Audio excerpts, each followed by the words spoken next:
Redland Club, is it? Redcliffe Club, sorry. Redcliffe Club, to join them in a fox hunt. Okay, we played around with that a little bit 6-8 months ago. We built our little yagis and so forth. Anyone that's interested in joining their club for a fox hunt, they've invited several clubs in the area. They're still not sure whether it's going to be a car-based one, in other words, antennas on the vehicles and driving around, or a foot slog one through a park or something to help locate the fox. We haven't had any practice at it, but you know, worst case, it's a day out. It's good fun. So if anyone's interested in that, if they can get back to me within the next week, and I'll be talking with the president of their club and trying to organise a date somewhere around September. Okay, I haven't got a firm date yet. I haven't said where, location-wise yet? No. It depends on numbers, I guess. Yeah, car boot sale, is it? Yeah. Redcliffe, yes. And yeah, Sunshine Coast Club has got a Hamfest coming up. That's usually quite a good one to go to. I usually go down the night before, stay overnight, go to the festivities there, and then come back the next day. Anyone that like to go down to that might be a good club event as well. What else? Oh, we're going to have a committee meeting next week, and one of the things I want to discuss at a committee meeting is Christmas party. Now you might think, oh, it's a bit early for a Christmas party, isn't it? But time goes just like that. We're already into August, and if we don't make bookings, there's 80 members in the club now, double that, 160 with your partners, kids, whatever. So we've got to book a decent venue if we want to do it that way. Maybe we just want to do it in the park again, like we did a couple of years ago. That was fine as well.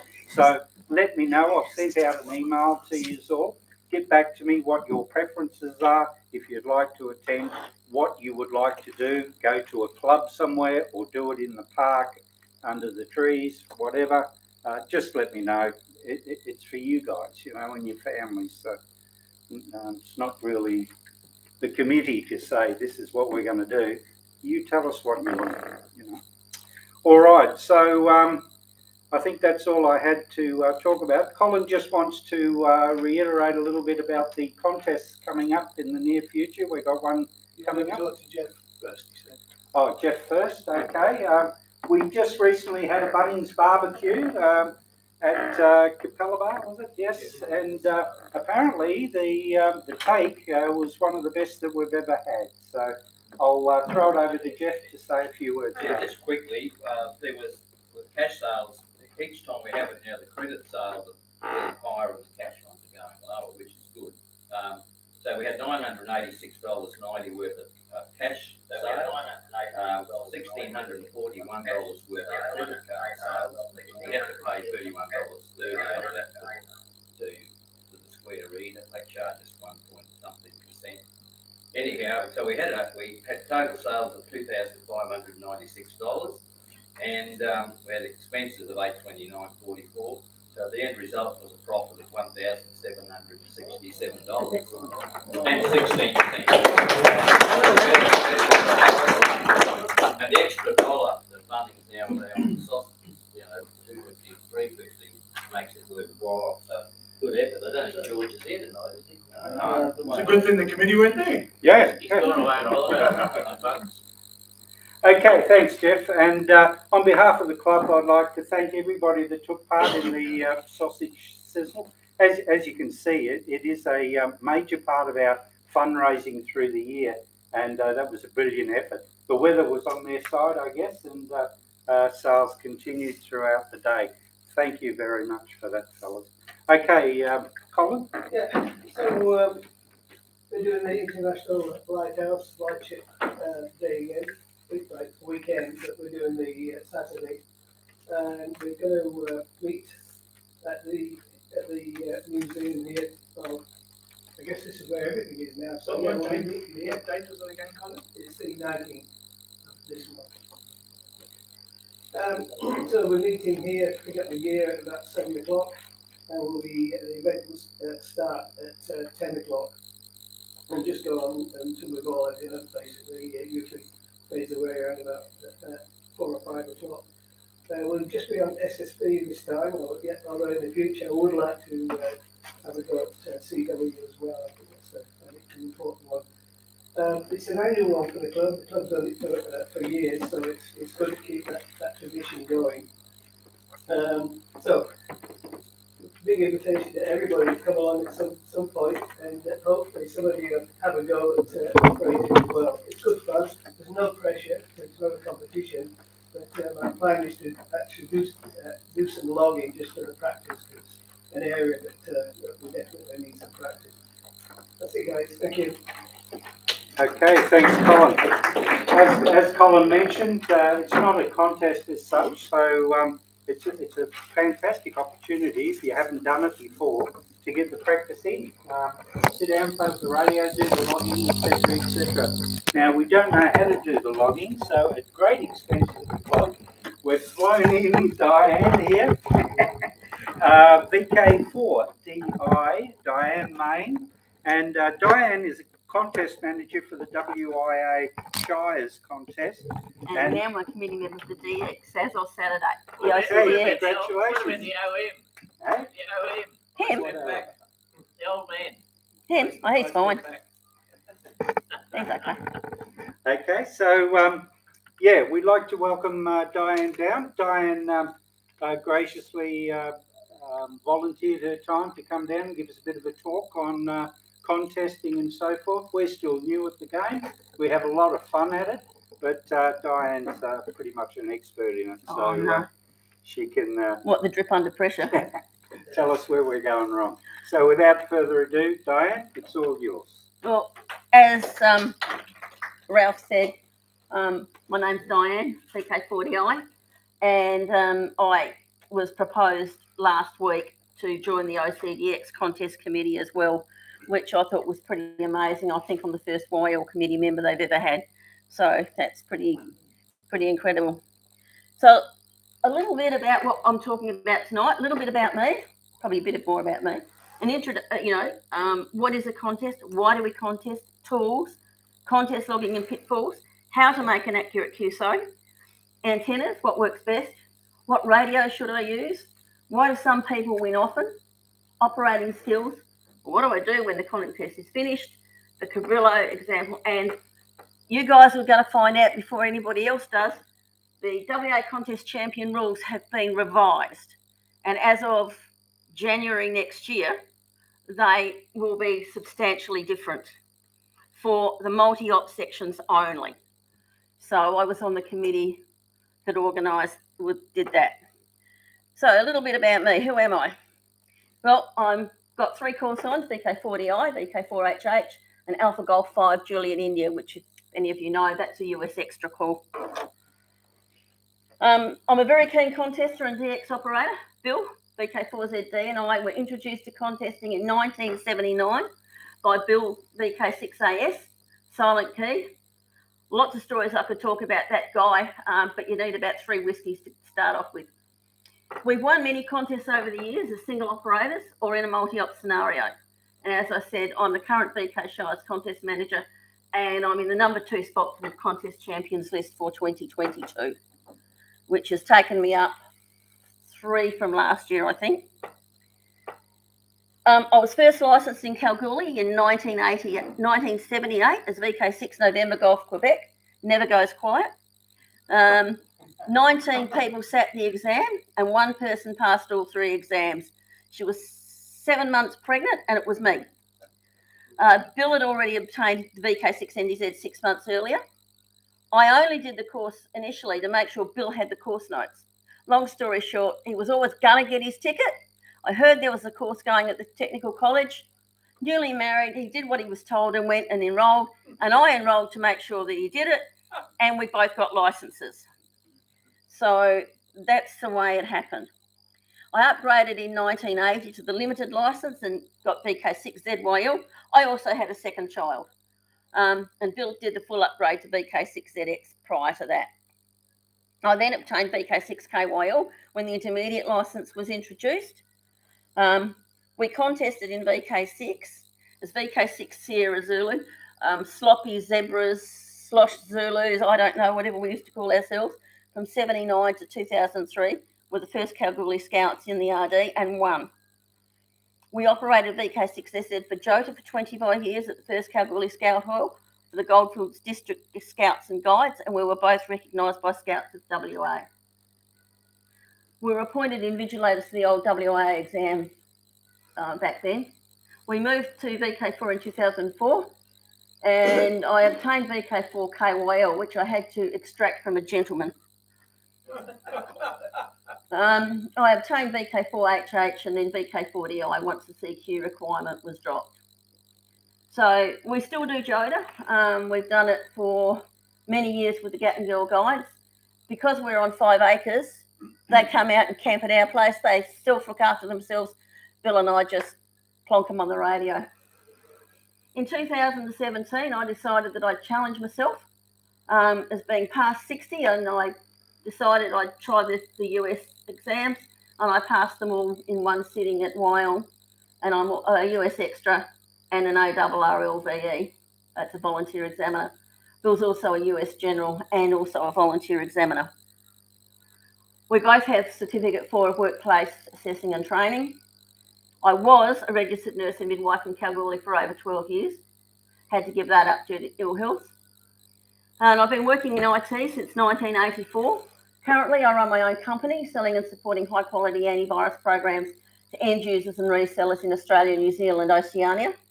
I employ a top-level program to do our remote support. So that's basically the background to me. Just another thing, Bill and I used to supply a server-based computer network for the Boulder Rotary Radio Club's auction for 16 years. And I was the database manager for that. And we were both awarded Paul Harris Fellowship by the club for that. Now into the guts of it. What is a contest? It doesn't go over more than 48 hours, guys. It's not this thing that is happening where a guy's on FT8 every weekend using a single letter, a 2x1. That's not a contest. That's not a contest. It isn't. That's a marathon, and it's a completely different thing. Contests are held over a period of time ranging from an hour to 48 hours, with short exchanges between yourself and other contest stations. VK contests are usually 24 hours. The exchanges can be between stations in your own country or with DX or both. And a sprint is usually of short duration of an hour or two, as for example, the Harry Angel, which goes for 106 minutes. And Bill won it this year because I didn't do it. The contest rules define exactly what the exchanges should consist of, the categories that can be entered, whether you can work within your own country, DX, or a mix of both. The rewards can be anything from a nice PDF certificate to a plaque. If you have a look over there, you'll see I've got an OCDX plaque that I won a few years ago, and I've got a couple of folders full of certificates from way back when, sort of recently. There is a great Wikipedia article on AR contesting. Just Google ham radio contesting and get the wiki. It is brilliant. It explains where contesting came from, the whole lot. It's absolutely brilliant. If I did that, we'd be here till tomorrow night. Why do we contest? Fun. It's fun, especially if you're in a multi-op situation. It's a huge amount of fun. It's social.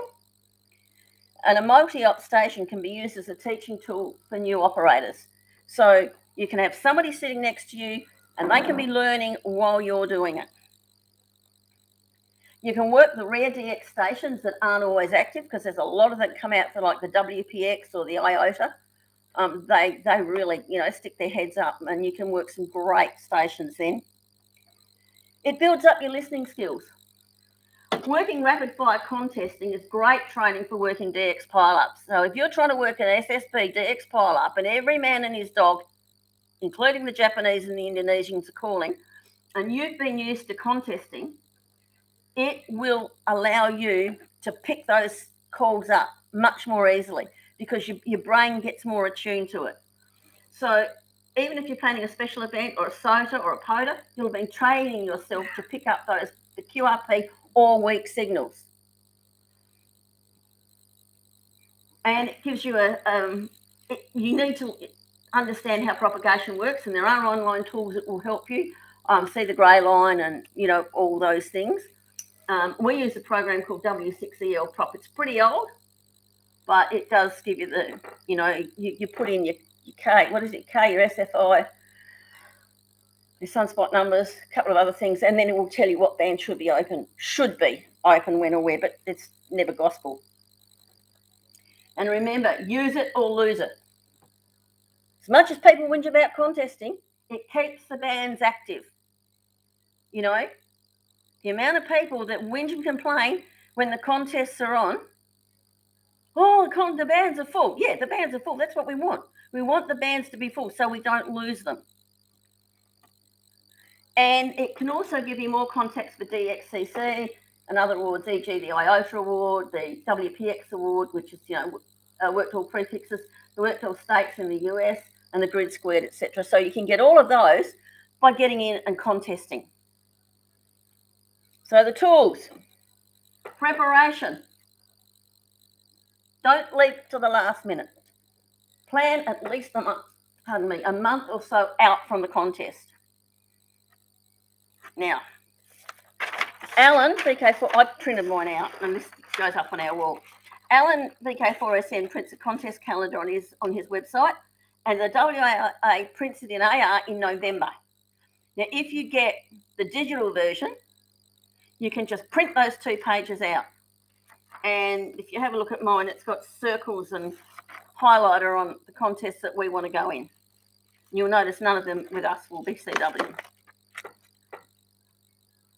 Read and understand the rules. I recommend reading through the rules at least twice, if not 3 times, because they change.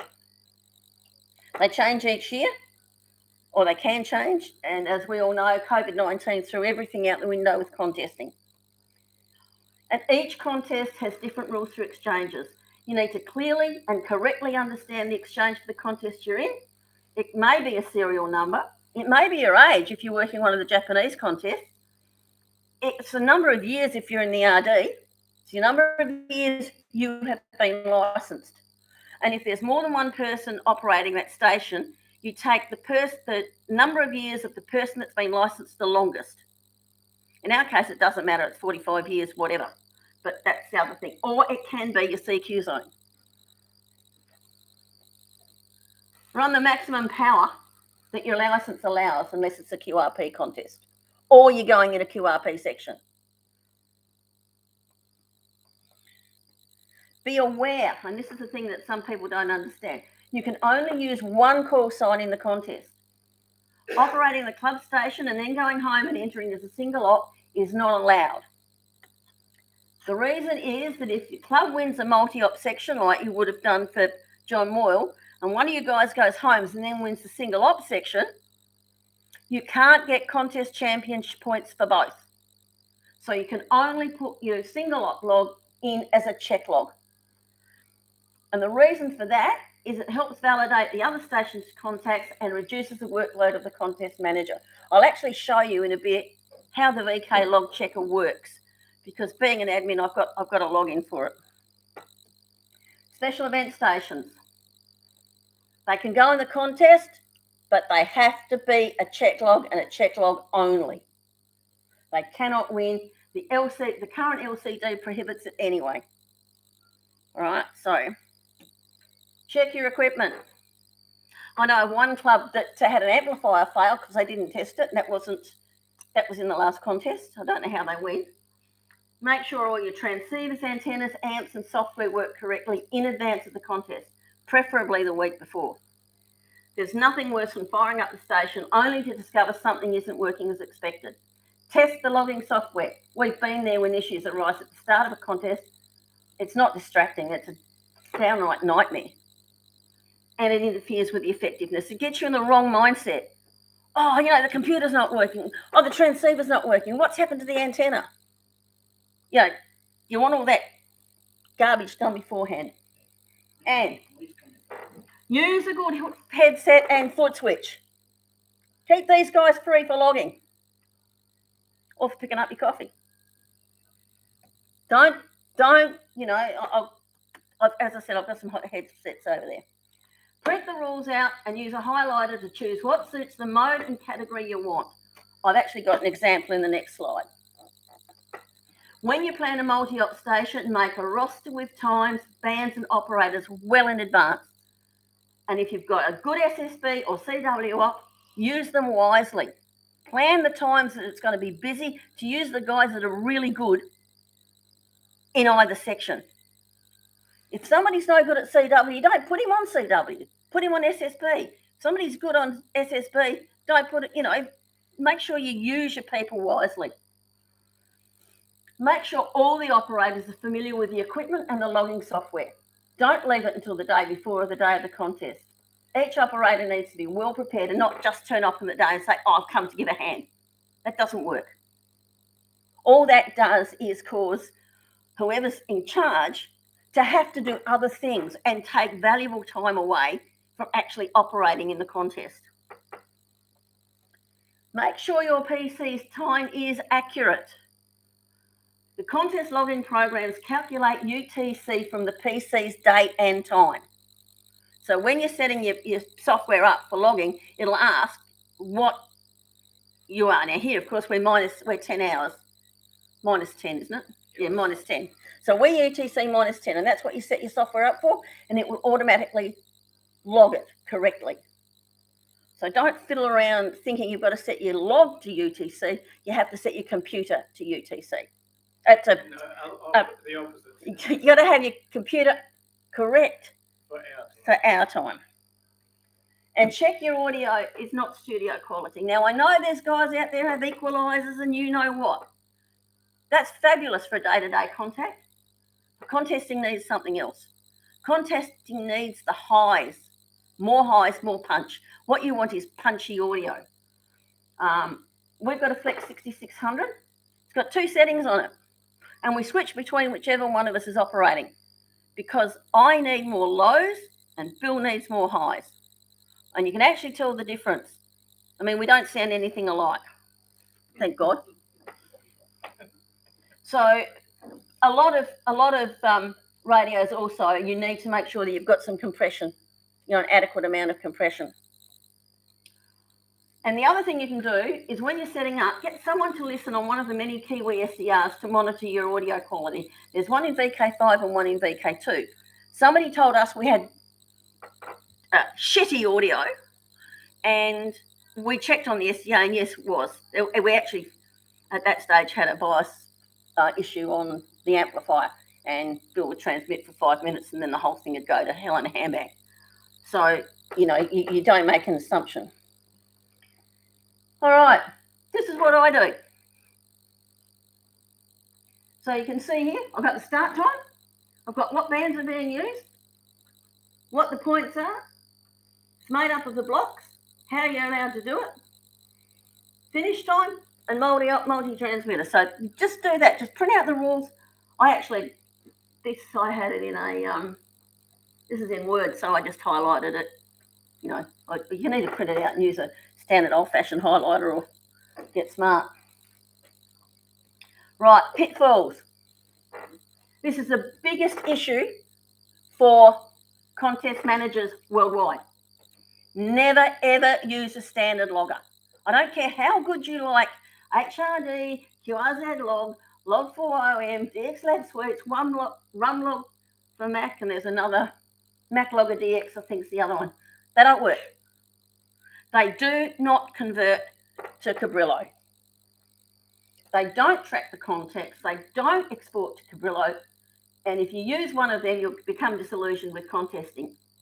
It's not the manager's job to correct your submitted log. I had one guy that I had 8 attempts to get his log right. No wonder I'm grey. What is his name? Colin? No. This was somebody completely different. It was a guy in VK3, actually. Online Cabrillo converters are notorious for not converting to Cabrillo 3.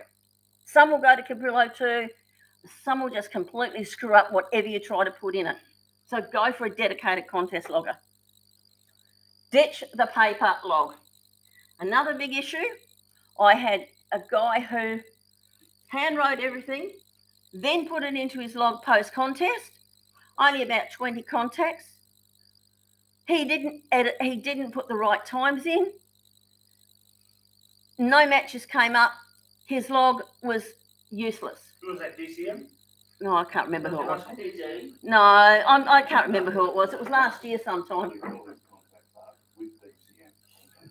So, you know, the issue is if you're paper logging, one, especially if you're not the person that's going to be transcribing it, and somebody's made a mistake and they've rubbed over it, they've altered it, you're not going to know that you work VK4ZD or VK4DI because somebody's mucked it around and it just takes too long.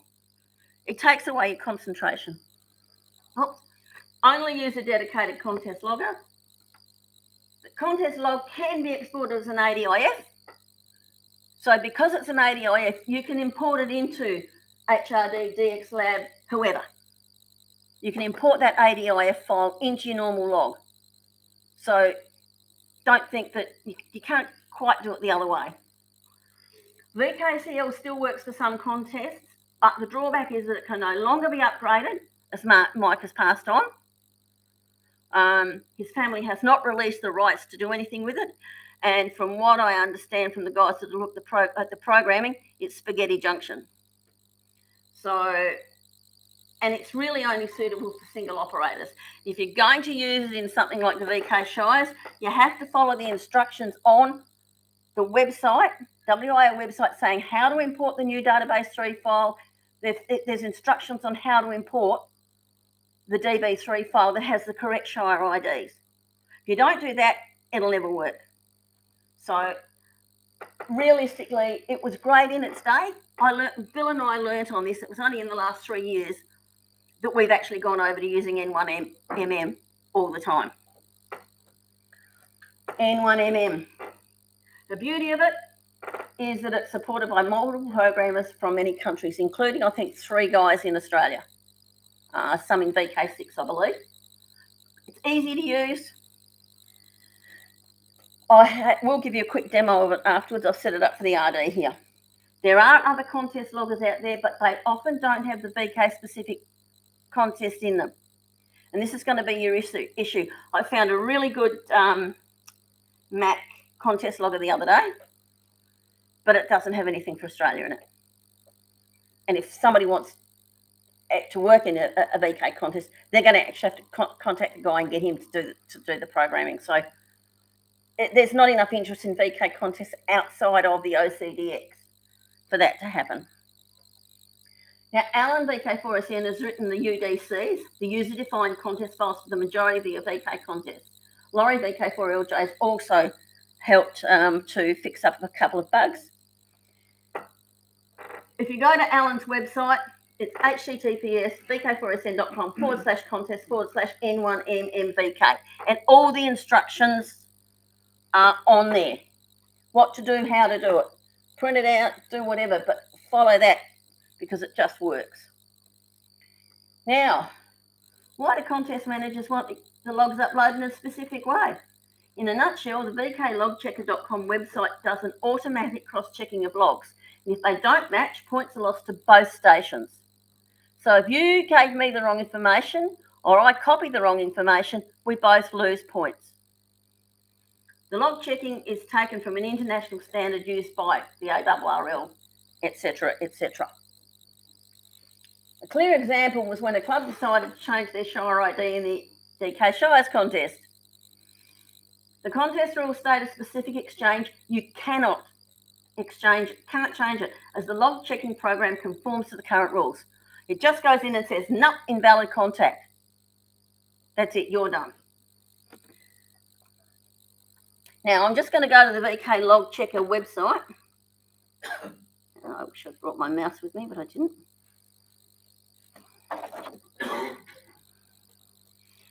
Now, I'm going to go to, where am I?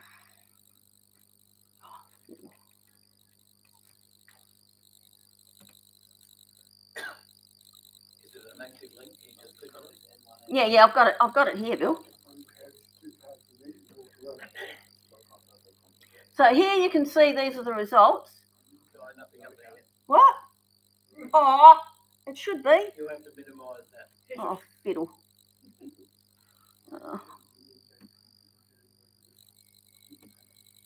Now bring that up again. This is what can you? Oh, you can't see it still. Oh, bugger. Bugger. How am I going to fix this, Bill? You have to close the presentation. I'll have to stop. Yeah, I'll have to. Doubt, use a hammer. No, The it's all right. bigger the doubt, the bigger the hammer. It's all right. And now you've got your screen. Let's go. That one this time of year. It's not showing, Bill. Oh, I'm not having a mouse. Bloody hell. Oh, hang on. I'll bring up.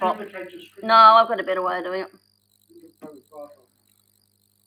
No, I've got Opera on here. No, I've got it in Opera. That's why. Ah, sheesh. You're clicking on it. What are you doing? Trying to bring it up. It's on your screen there, not on that screen. Yeah, I've got it here. Yeah. Just duplicate the screen there to change the. Oh, I didn't check this. Gotta go into settings, don't I?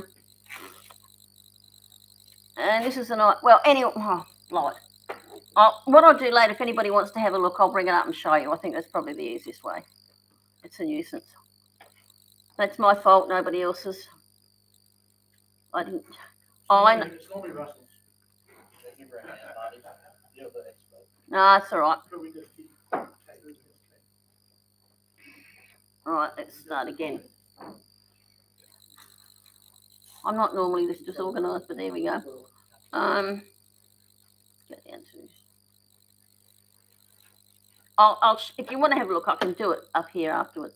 Right. Don't try Windows K and see if it doesn't bring up the options. Yeah, me and my finger too. Windows icon K. Windows K. Yeah. And then on your laptop, it doesn't bring up the different options for the sharing of the monitor. No, not there. No. Probably because I've got it normally on two monitors switched, and I haven't got it that way here. It's all right. That's not. All right, let's go again. So,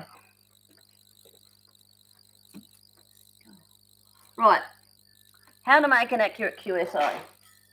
Always use the correct phonetics. Oddball ones cause confusion. And we had a similar case to what I've listed here, where there were two guys in VK2. One's call was W something, and the other one was double something. And it sounded like the same contact. You don't say VK4 double Y, Victor Kilo 4 Yankee Yankee. Don't use anything except phonetics. And the other, because not everybody understands, and D's and C's and J's and, you know, other letters aren't always clear. Use your phonetics. I get really cranky if people don't, and I will only reply to them, Victor Kilo 4 Zulu Delta, is that correct? Before I go on with the contact. Because if he goes, Victor 4 ZD, I go, what the hell was that? Listen before replying to a CQ contest call.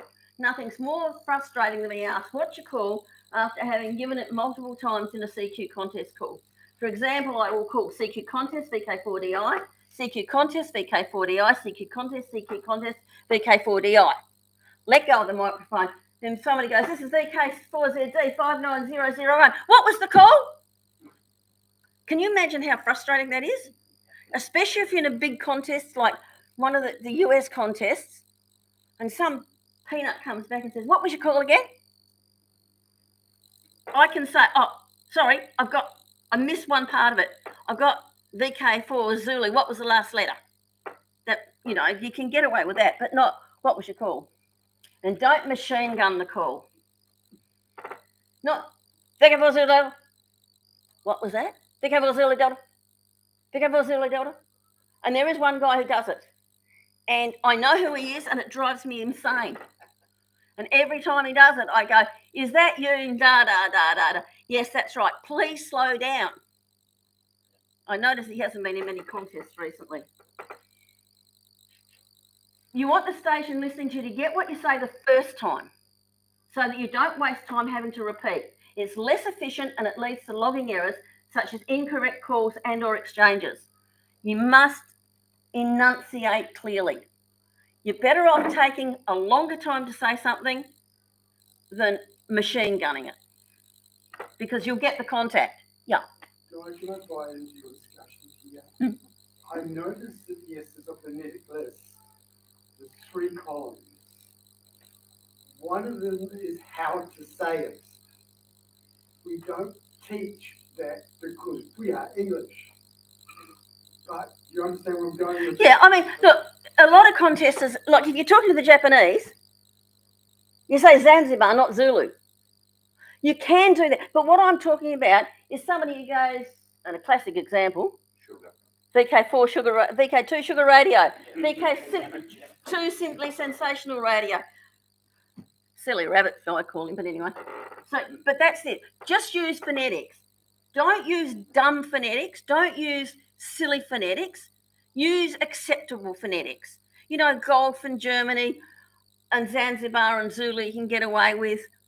You know, golf in Germany. The point here really is that if you're saying a call sign or you're trying to give phonetics to a particular station that may be a Spanish-speaking station, they may understand different phonetics and be able to more easily pick it up if you give a particular type of phonetic rather than the one that we commonly use all the time. Yeah. It's really I'll comment on what you're saying in terms of you look at the X one in that thing. It's X-ray, not X-ray. Yeah. And that's the point. I think VK4, you can get away with it. I mean, it's a matter of making sure that the person at the other end is able to understand what you're saying by speaking clearly and not speed talking. The worst thing and the Americans are really bad at it, they speed talk. And you go, what the hell did he say? We've gone, just as a quick sidetrack, we've recorded our contest call. And we just press a button on our computer and it sends out the CQ call. Clearly every time. Same thing, no matter how tired or you are, and I can call CQ and I can have a cuppa. So there you go. That's not real radio. And make sure you're aware of the required exchange. Right. So there's 2 types of QSO exchanges in contests. The first one's the casual one. So I'll go CQ contest. This is VK4 Victor Kilo 4 Delta India. VK4 Delta India. This is VK4ZD. VK4ZD. You're 59003. QSL. Yeah, Roger. QSL 003. You're 59005. Thank you. CQ contest. Bang. The other one is when you're really gunning it. CQ contest, VK4 Delta India. VK4ZD. VK4ZD 59003. QSL 59. Thank you. Thank you. 59005. CQ contest. Now this is how you win contests. Not this. Seriously. Doing that's okay in the RD and some of the Aussie contests that you're really slow and you can have a chat in between. But if you're going to need the big ones, this is the way to do it. Short, sharp and shiny. And you notice that the 599 is the report and 005 is the exchange. And I'm going to tell you right now, the guys at Whinge and complain about the signal report being 5 and 7 and whatever. In a contest, it doesn't matter. If you can hear them, they're 5 and 9. They've got to be, because you've probably got a pile of other people. So, you know, you're 4 by 8. Right, okay. What works best is antennas. Well, the best antennas you can afford are those that fit into your property. Simple. Dipoles, inverted V's and headsets are not always directional enough for a contest station. They may work for field days and portable, but they're not always good enough for dedicated contesting. You'll find some of the big contesters that go out and do field days take out Yagis and Moxons and all sorts of stuff. VK4 November Mike, Andy has got a trailer mounted tower he takes out with an antenna on it, and he wins well. Monobanders are preferable. If you can afford a monobander, if you can do it, go for it. Multi-bands are a compromise. Now, case in point, we have a 13 element anti-Coman com antenna on 10, 12, 15 and 17. We also have a 2-element 5-band lightning bolt quad, both of which are compromise antennas. This one's how high? Almost 20 metres. Almost 20 metres, and the other one's 21 metres. The quad's 20 metres and the other one's about 17. Right. We do have a 4-element delta loop, 10 metre delta loop in transit, and that's the tower's up, and it'll be going up about 20 metres in the air. 20 and 40 metre Yagis are in production. In fact, we're splitting an interlaced 20-40 metre Yagi originally manufactured by Andy Coman back in 1995. That's how long we've had it. So, height is might. Antennas need to be at least a half wavelength off the ground to offer an adequately low angle of radiation, as you're all aware. We are lucky. We are on 5 acres. There's plenty of tall trees. Ken VK4QH is on 10, Alan's on 3, which is why, we sort of all get out reasonably well. So we have two 160 metre horizontal delta loops and this crazy 320 metre horizontal delta loop that goes into our neighbours down there, around there, back up and whatever. We've got trees of 30 metres high. Most of these antennas are around 20 metres in the trees. We use the 106 metre, you didn't pick that typo. We use the 160 metre loops on 40 and 80 and the 320 on 80 and 160, and it works. The two loops work completely differently. We've got a north loop and a south loop, and they have completely different characteristics, even though they're both the same height in the trees. And remember that NVIS works for VK contests, as we've seen with the loops. The loops offer both low and high angle of radiation to good effect. Right, this is us. This one over here is the lightning bolt quad. We have another one of these puppies, which is waiting for the 10 metre antenna, which is going to look like this. That's coming from Frank VK5KD. This is this year's VK Shires. As you can see, we're both very tidy at our desks. So Bill's got the Flex, both got twin monitors. This is mine. I've only got an IC 7300 at the moment. That's not a pen and paper in front of Bill. He's not paper logging on that guy. No, he's actually, if you have a look, he's actually in the middle of a Skype. He's doing a Skype QSO with a friend who's been sick in the middle of it. When I took it, he was writing notes. Right. These puppies on the side here, what are they up to, 3 kilowatt? But these guys, these come from Canada. They're individual bandpass builders. They're not fully, we don't keep them wide up, but as you can see, there's one for 10, one for all the bands. This thing here is a 403, 4 Oscar 3 Alpha antenna switch. It's managed by clicking on one of these on our desktop. We both have that, so if I want to go to the quad, I click on quad. If Bill's on it, I can't go there and I yell out, release the quad. Makes it really easy. Our previous model is that manual switching 6-pack over there. That was a pain in the butt because you had to lean over and this is just click. No. And the other thing that we've got is a remote control for the quad's rotator display. So if I want to take it, and you'll see it's got 2 colours there. One will be me, one will be Bill. And I can either choose the XCC, or I can just go to it, just, go around there and off you go. And you can choose short path, long path. So it's quick and easy for antenna. I mean, we've spent 45 years getting this shack together, so it's not something that happens overnight. What radio should I use? Okay, this is often an argument between the Yaesu ICOM factions. It's really not something I'll get into. I like ICOM and Flex. We've had 10 Tech, Kenwood, ICOM and Yaesu and now Flex over the years. Each had good and bad points. Don't let the fans of any particular brand muddy your decision. Get what suits you. The best radio is the one that you can afford and that has the ease of use suitable for your own particular requirements. If you expect a contest often, check out your friends' stations.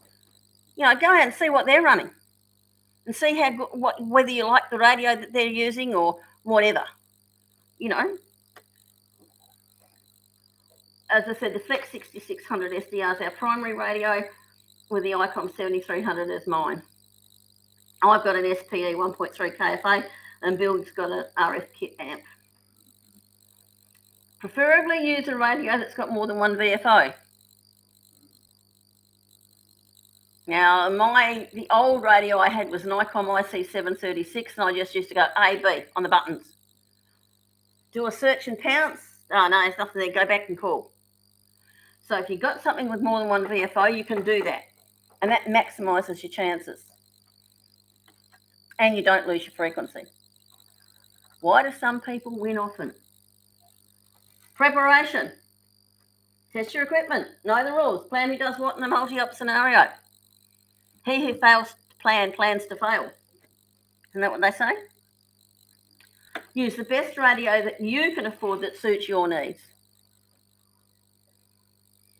Good antenna switches, good antenna systems, antenna headset foot switch, listening, all the things I said before. And the other thing is enter every contest you can so that you can build up your skills. Now, there's one guy that had a fair bit of trouble last year in the VK Shires. He was foundation call and not long got his license and he couldn't quite get it. And I was on Facebook with him all the time, in the middle of the contest even. And he asked me a lot of questions. And because he did that, and I've got heaps of these here, I put together last year contest checklist. We've got a bunch of copies here. Basically what I'm saying here is all here, but just in simplified format so you can all have one of them later. The more you're in it, the more you learn. And you learn every time. Be sure the radio and the log talk to each other. This ensures the frequency and time are accurately logged. Because if you're using N1MM, the moment you hit the enter key, it's there. Date, time, frequency. Get plenty of rest prior to the contest. Don't stay up boozing the night before. Keep hydrated and don't drink alcohol. I know a lot of the guys do, but it's not good. It dehydrates you and it dulls your senses. Have as much as you want afterwards. There's usually a bottle of champagne when we're finished. To win, you simply must spend as much time in the chair as possible and continue to call until the last minute. The reason I said this is because I know that this happened this year in one contest.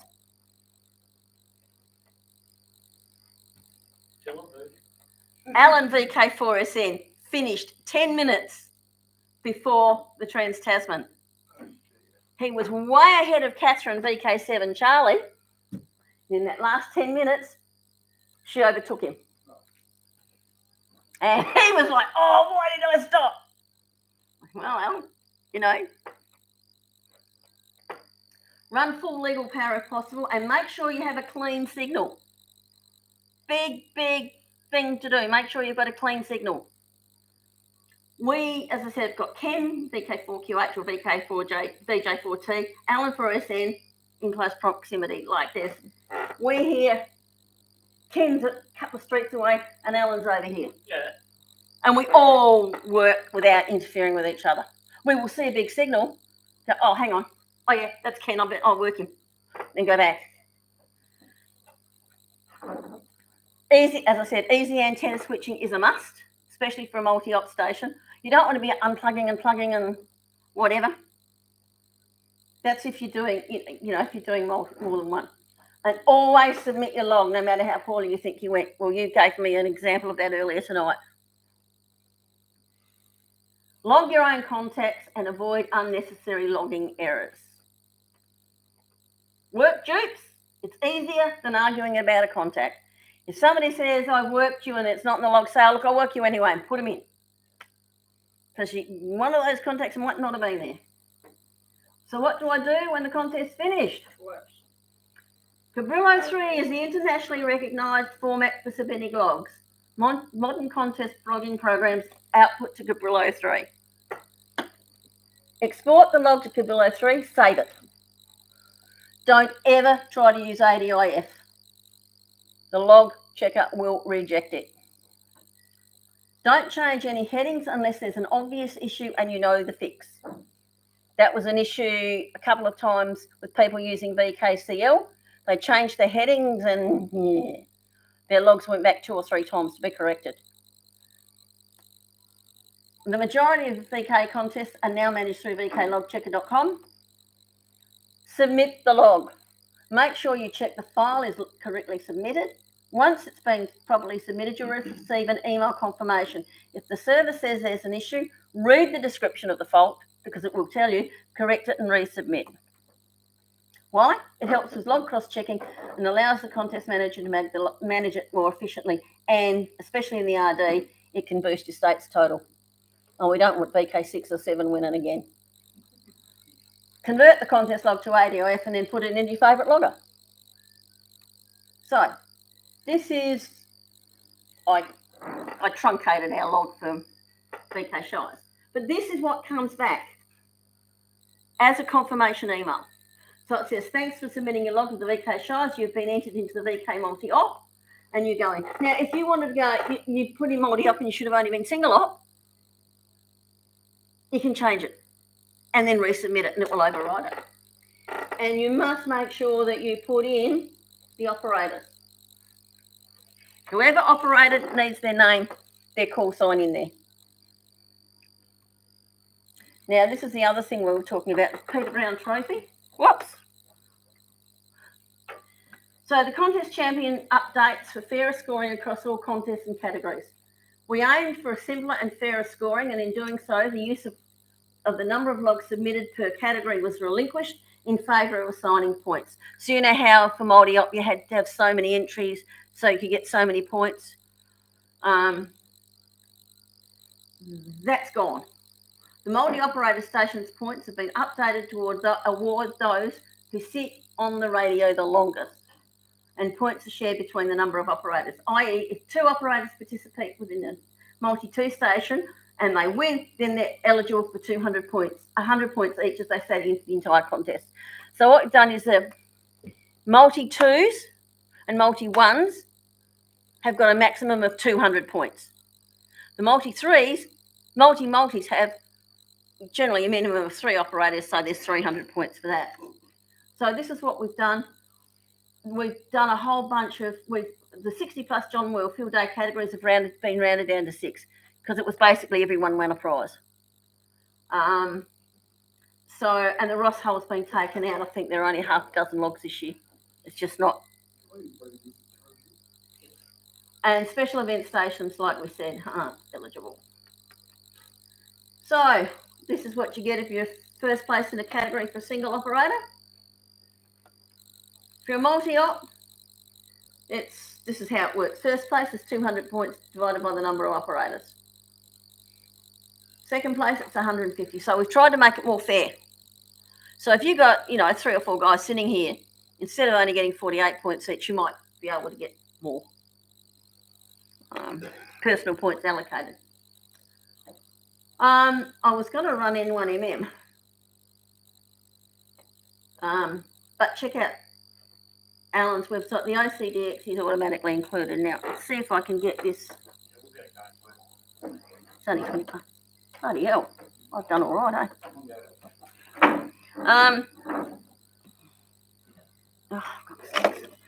I'll take it to a single screen.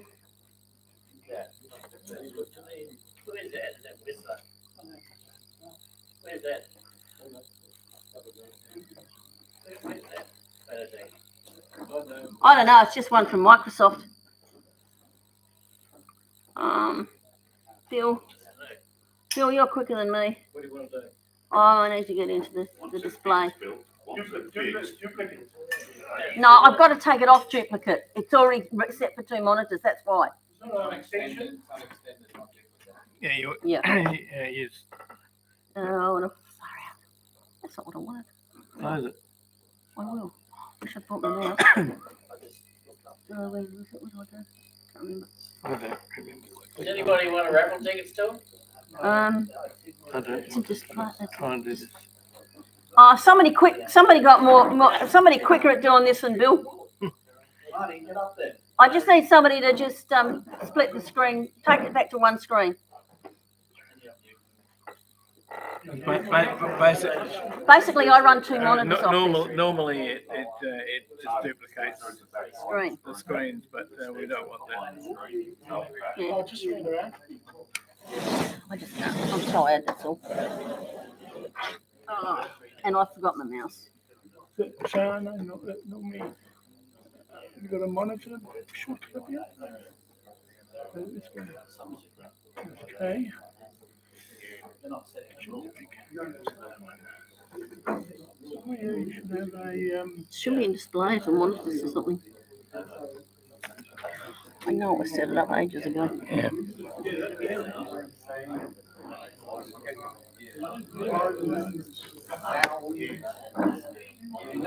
What I will do is I'll give the guys some of these. Are they going? Some of the guys going or what? normally it would be a shortcut here for different screens, but it's not there. No, this isn't it. It's not readily available, so you know you gotta know where to look. Some of those guys going, are they? Display settings. Oh, the fella's gone. He's getting there, Diane. Hang on.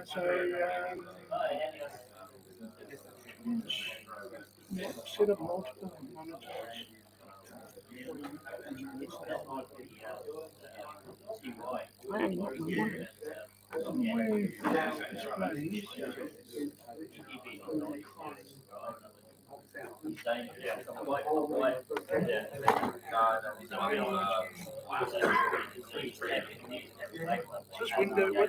Windows 10.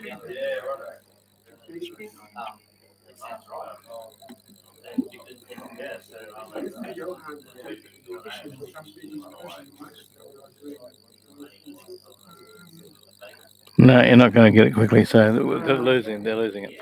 Yeah. So, We'll just carry on regardless. I just can't find it then. oh, No. flip. I know where it is. In my display settings, I'm sure.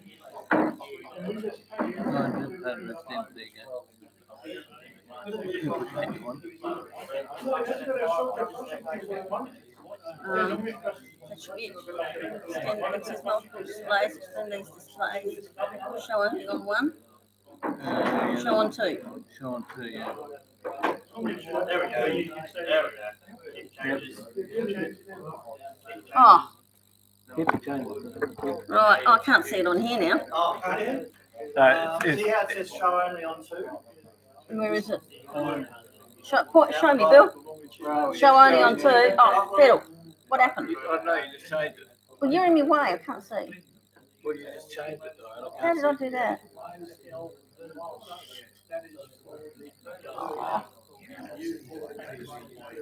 Frig it. No, why? It disappeared on me. I don't know. I've lost the screen here.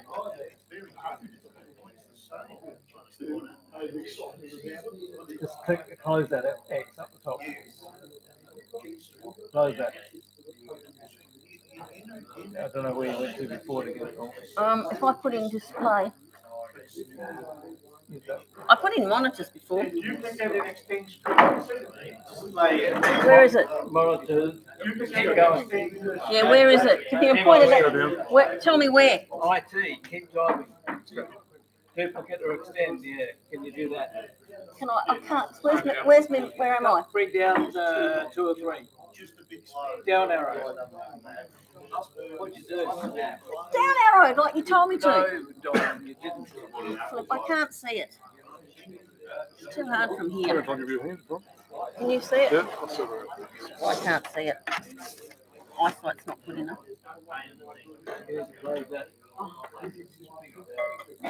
Hey, Ralph.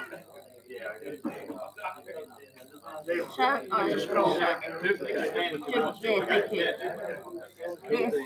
That's it, there you go. Right, here we go. Righto. Okay.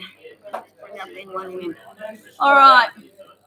Okay, after that crazy break where I showed my ineptitude, What are you doing? I'm trying to bring up N1MM. Right, we'll just type it down the bottom. I don't need to, I've got it there. Okay. This is N1MM. Now, as you can see, I'm just going to go into the config of this because what I'm going to show you, here's your station. You put in your station data, and as you can see, I put my data in here. This isn't connected to any radio, but I've got everything in here that I need.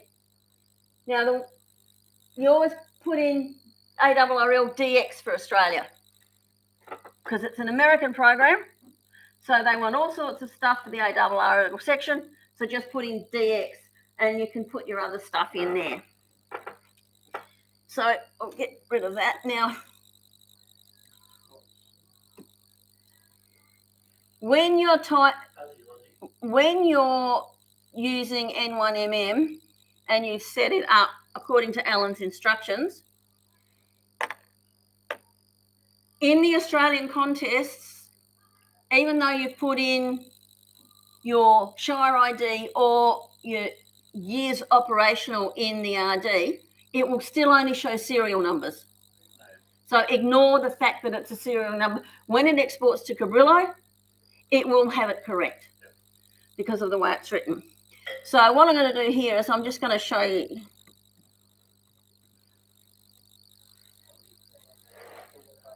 And he gives me 001. There.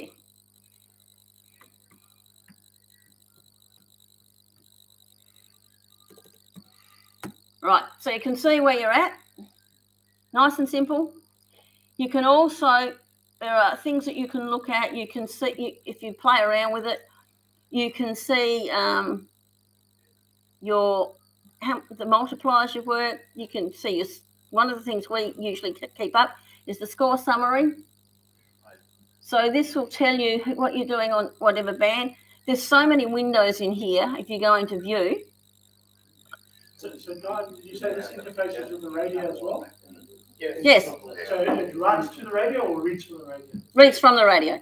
Yeah, and actually, you put in the radio that you're using, and it'll then want to communicate with that radio, set it up correctly. And As long as you've got the correct Can you do your band changes that on the radio? Can you do band changes on this as well? you should do it on the radio. Do it on the radio. It'll automatically change that. But it's got heaps and heaps of, I mean, it's very sophisticated, and I haven't got time to do a whole run through it tonight. I mean, you could have a whole night on N1MM, but have a look at Alan's website and read the instructions thoroughly on what you need to do to make it work for the Australian contests, because he's put in a hell of a lot of work. What's the networking side of it like if you've got multiple stations? Works a treat. You just have it up on both stations. Now, what you do is you'll have a run station. You'll have two stations, station 1, station 2, and they will be up on the screen, and we can talk to each other even. You may have seen, I can actually type on here and send a message to Bill, and he can type to me and send a message to me. So I think the question is, so if we've got a club call sign like BAR, Yeah. we can run one station on 20 and one on 40? Yeah. And run two separate That's what we do. Absolutely. Two separate logs or one? No, it's one log, but it's combined. Two computers network. And you have one is set up as the master. So they're going to go through a router or something? They've just got to be networked. Two ways networking. One's through your router and one's using a cable that's got different pinouts on either end. See, we just go through, we run a Wi-Fi network in the shack. Yeah, we set up, say, out the back here in the field. Yeah, we So just we're take just looking at- a Wi-Fi network will work. So long as you can just talk to each other, and you've got a communications cable going between your laptop or your PC Yeah, and what you guys were saying was a network as well. You can have a network that you can plug in multiple computers into, or a network that has a single cable. It used to be that you used to have a crossover cable going between the two. That's not necessarily the case now, but you can do it either way. so Bill and I will have it up on each. Now, the other thing that's really good with N1MM is, and this is something to note, if you're doing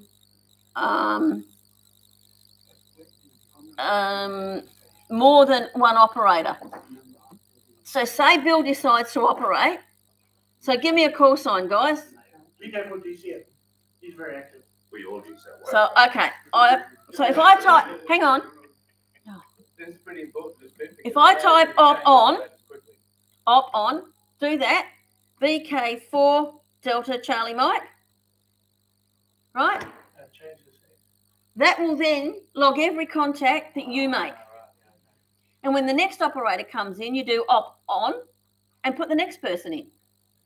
So you know it automatically keeps a link of a record of who's done what. And if we're all operating under the club call sign, You still put your own in, because we run as VL4R and I go up on VK4DI, Bill ops on VK4ZD. So because it's the individual operators' call signs that have to go in.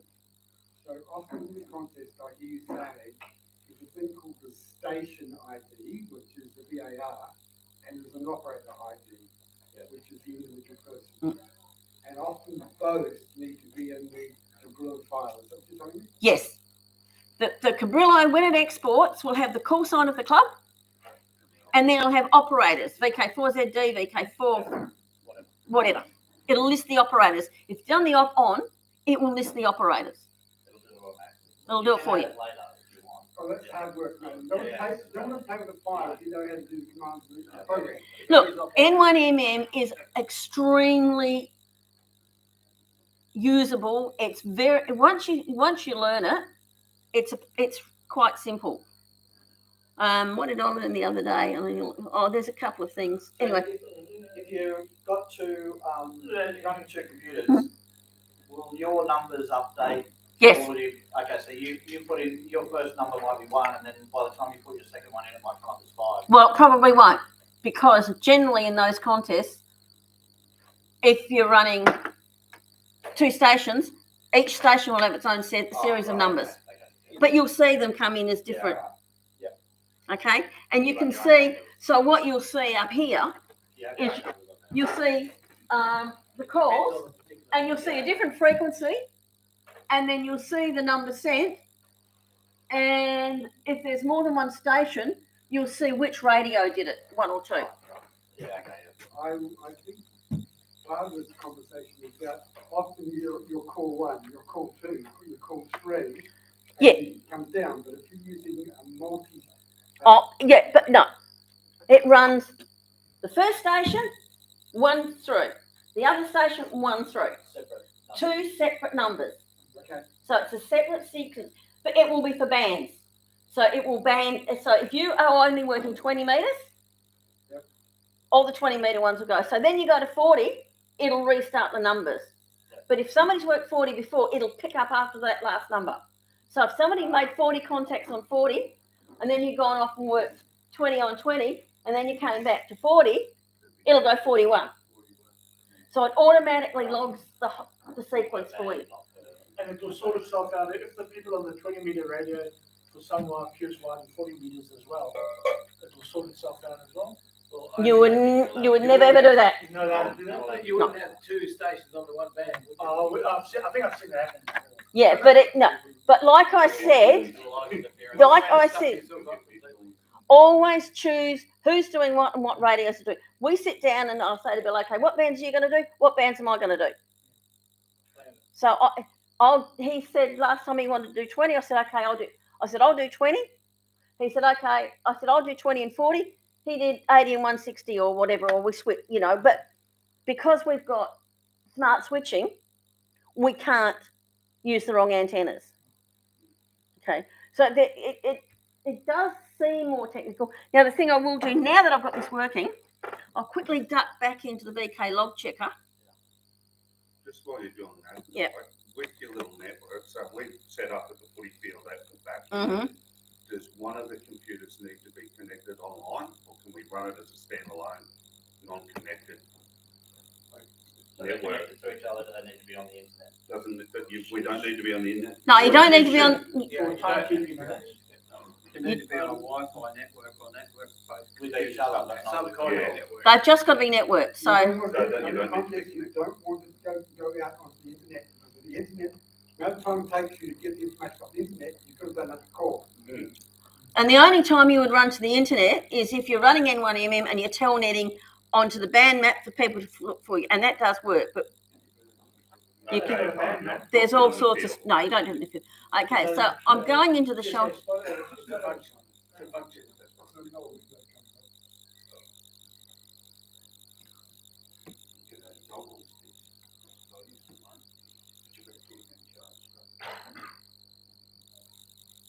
Okay, so if you have a look here, I'll go down to this is the actual finalised results. Okay, so this is what I see. What I'm going to do is I'm going to go down to our log, and I can show you on our log what I see. Is this as the administrator? Yep, this is me as the contest manager. Now have a look. What you'll see here. It's in blue, means he's put a log in. No matching contact found. So he didn't log that contact. So it's invalid. Yep.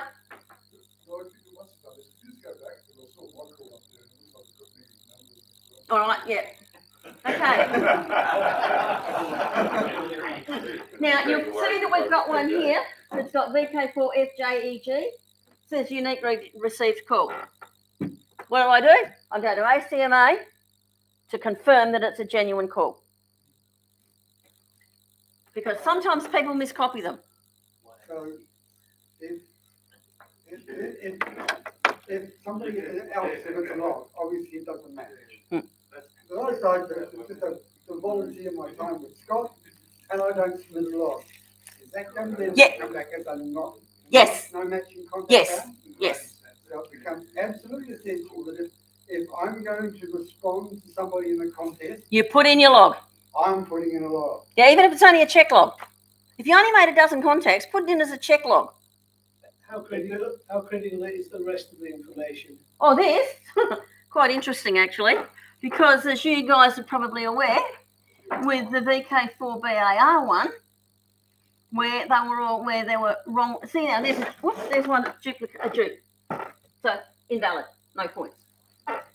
Right now, if I go down to, if I can find VK. Now I worked at, and you can work overseas stations, which we did. I made quite a few, but no matching contact found there. Papa Alpha called me. And we do go and check that they're genuine as well, and they're not, you know. They wouldn't be submitting logs, would they? One of the Yanks does. So Getting points for all those were yeah, you get them because they're a unique call. right. But it's like it's a matter of. Oh, I'm just going to see if I can find the one. So do you check out from ARL or the .w database or from QRZ, some of these overseas? Yeah, I check them. You check them. Yeah. You go and check that they are valid. Now the other one, like the one of you that where VK4BAR gave 3 different Shire IDs, I knew about it, So did we. and for that reason, anybody who contacted VAR, I overrode it and made it a valid contact. Gave them the points because I knew that they'd copied it correctly and that the mistake had been made at the other end. So I can do that, but I've got to know the circumstances. If somebody's made a mistake and they let me know, oh, look, I stuffed up, I gave this in the first half or whatever, I can go, okay, I've done it. What's the tolerance on time? Couple of minutes, 5 minutes or something? Like, if, you know. Oh, the tolerance is, I think, within 5, I think within 10. Right. It's got to be close enough. Yeah. And what I do to check, There's you, Dave.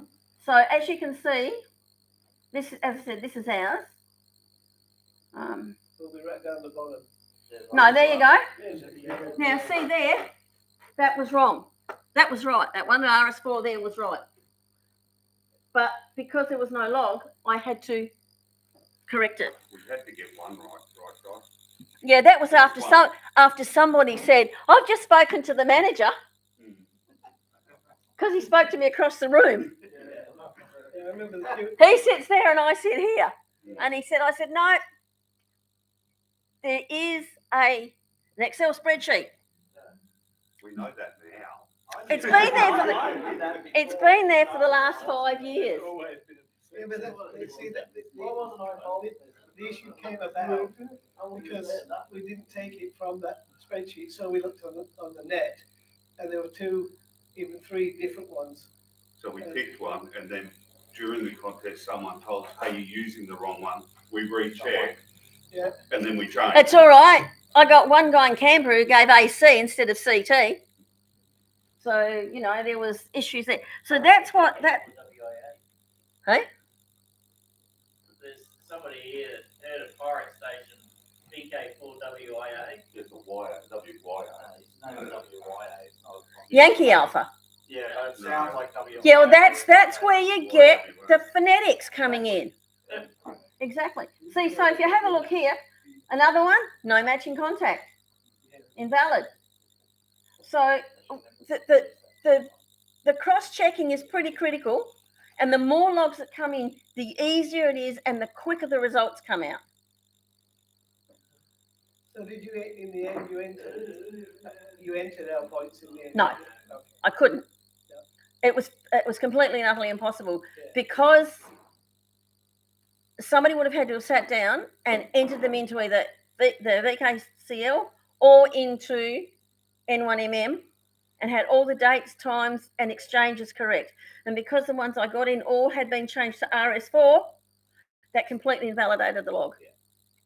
But we learn a lot. So that's why I've come down to have a chat to you. And this is why I wanted to show you this, because this is, it's hard, it's programmed into the log checking. So. Before you mentioned that penalties, so here you've got a line that gives us a point. Mm-hmm. If one of those lines happens to be a penalty line, would it say -1? No, it's 0. 0. Yes. See, So how do you this is no matching contact. No, okay, you're talking about that contest. I've done it bigger for a different contest. No contest gives you minus points. You only ever get a 0 or points. Okay. That your penalty is loss of points. It'll be loss of points. Yeah. On both parties. Yes. Thank you. If you both made a mistake, in the US ones, it's loss of points for both. In Australia, we tend to be a little bit more flexible. Like, as I said, as a manager, I had the option of overriding the BAR contacts and validating them for everybody else who had contacted them correctly because I knew there was an issue. If I hadn't known there was an issue, they would have lost the points as well. Okay? So that's why accuracy is very, very important. And that's why you ditch the paper log. If I say it once, I'll say it a million times. Ditch the paper log. Bill, can you just bring me my Radio Sport headset? Yeah, there's a few headsets over here. One's my old Ultronics one that I used for ages. I've got a Hale Pro 6 and we've got a Hale Pro Set Plus, both of which... By the way, this is how you can actually cheat and sit and listen in on That's somebody. what I was going to do. I Yeah, feel like I'm- Stop stealing the thunder, buddy. I did that when she first bought it. So I didn't buy it. I actually won this at Dayton, and the contesters dinner or the DX's dinner, one or the other. I won mine. at the dinner. Mine was presented to me by Bob File. Yeah, no, this is a radio sport. It's not a hail. I won't give you up. Hey, you have no idea. All the D expeditions use these now. They've gone away from hail. 2 reasons. See this here? You're training somebody. Can you just grab one of the other ones? Okay, so Doesn't matter, just talk about it. piggyback. You can piggyback another headset, just a straight headset, just earphones. Something to hear and hear what you're hearing and learn. And these are the most comfortable headset you'll ever have. Can speak, same as any. And again, that's training. This little button though is a transmit button. How do you get your foot on it, Di? You don't. I've got a foot switch. But if you're sitting back relaxing, you can just sit there and do this. Just don't fall asleep with your hand. Oh, I know a guy. I heard a guy once who fell asleep snoring on his microphone. But this radio sport is, to be honest, my favourite. I love the Hale Pro 7 until I won this. This sits much more comfortably on my ears. Ken VK4 QH went and got himself one. All the guys that do the D expeditions now take these. The option there for piggybacking, that's really useful if you've got some separate logger. That's how. Look yourself. Never have somebody else log. Never. Okay. Ever. Never. Log your own contacts. We're back to pen and paper then as well. You've got to log your own contacts. Seriously, you've got to log your own. And if you're running N1MM, all you're doing is you're typing in a call sign, hitting enter, typing in the receive call or the receive number, hitting enter, and you're done. It's type, enter, type, enter. In my believe this thing called, does it search for a partial call? Yes, it does. It does. And it can come up. Is it good, is it a contest to use that functionality? Because you can lose time. No, in Australian, no. Look up, as you type in VK4, it brings up a list of all the VK4s. You don't have to do anything. It automatically comes up. Comes up off the database. It comes out of, no. But what Alan has done in the Australian contest is we've got a name file that we import into N1MM for all the contests that have been in the Australian contest. So there is a names file. So if I wanted to, I could type in VK. If I type in VL4R, it will come up with Bill. And it will also put in 45, which is the year he's actually put in the number of the exchange for this year as well. So all you have to do is type it in, give your exchange net enter, and you're done. So, I'm being asked a rude question, how much? Remember, they're not US cheap. dollars. The US dollars, And the Aussie dollar's gone down to 2. they were around 600 or 700 Australian. Australian. But if you're a dedicated contester, you say, I've been using your headset, Diane, I need one. Bill's got a different microphone to me, insert, because the Flex requires a different insert to mine. I've got the ICOM insert, but I can swap the insert out if I need to. And the cable is specifically interchangeable easily for whatever radio. Consider how the cost of the antenna. This is a cheap part. Quite probably, when I look at your attendance, yes, I'll agree with you. You haven't got $5 attendance.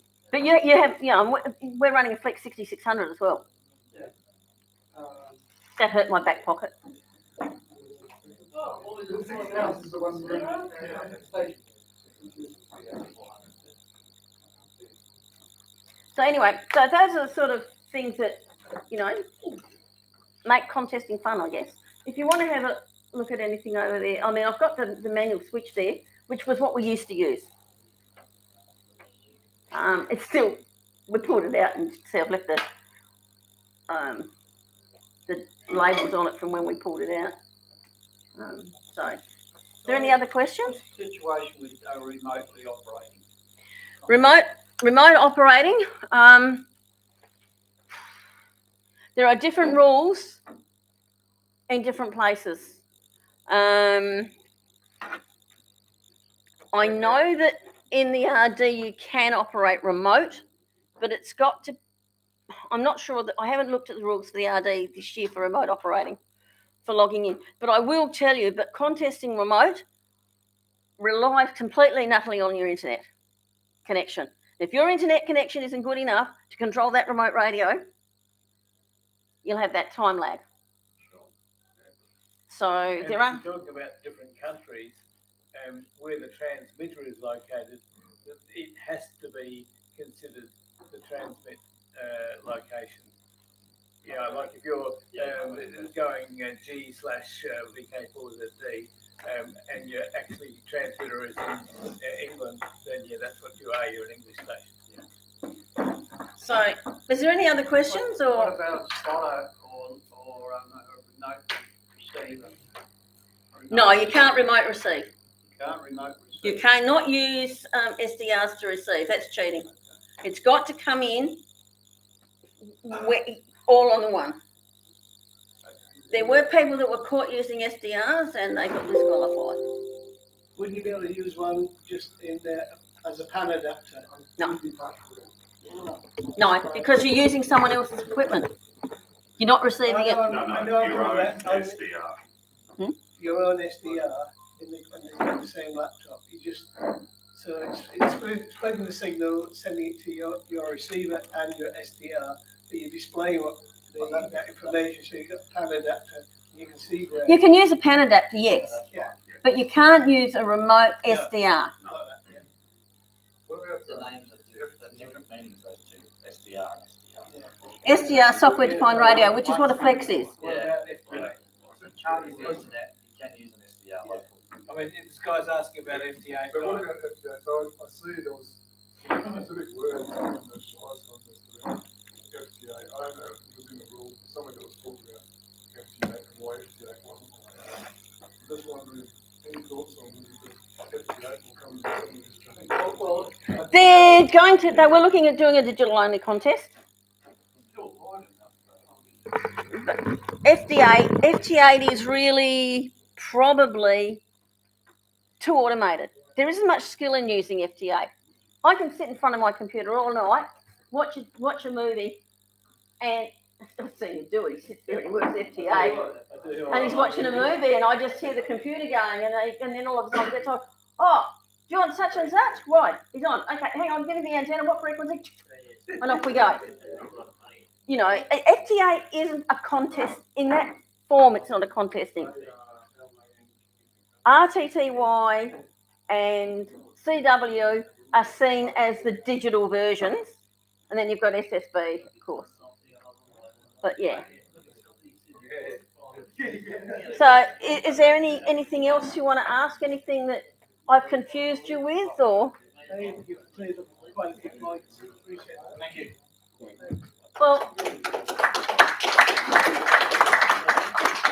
in 1974, my 94-year-old grandfather said to me, Diane, if you stop learning, you stop living.